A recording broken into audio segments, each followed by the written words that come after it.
কথাই আছে না, মা না ডাকলে মার কাছে যাওয়া যায় না, কথাটা কিন্তু সত্যি। সেদিন ছিল সরস্বতী পূজা। আমি সুন্দর করে সেজে দীপ্তির সাথে চলে গেছিলাম স্কুলে।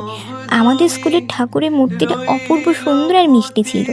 স্কুলটাকেও খুব সুন্দর করে সাজানো হয়েছে, বাইরে আলপনা, চারিদিকে ডেকোরেশন খুব সুন্দর ছিল। ওখান থেকে চলে গেলাম স্যারের বাড়ি। স্যারের বাড়ি পুজো দেখলাম, তারপর রিমির সাথে ওখানে দেখা হলো। ওখান থেকে ট্রেন ধরে গেছিলাম শিয়ালদায়। কোথায় বলতো? মা শ্যামসুন্দরী মন্দির গেছে দীপ্তি আর দীপ্তি দিদির সাথে।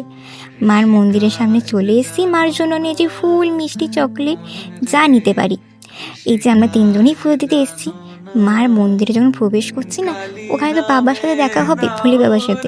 সেখানে ভোলে বাবা, সেখানেই তো মা। মা সত্যি জীবন্ত, জানো তো। মার যখন মুখটা দেখলাম না, অঝরে কেঁদেছি। মা সবার ভালো করুক, মঙ্গল করুক। মার কাছে মন খুলে মনের কথা বলেছি, তোমরাও বলো। তারপর ওখান থেকে বাসে করে চলে গেছিলাম বাবুঘাটে। ওখানে ঘুরলাম, ছবি তুললাম, তারপর সোজা বাড়ি। সবাই ভালো থেকো, টাটা।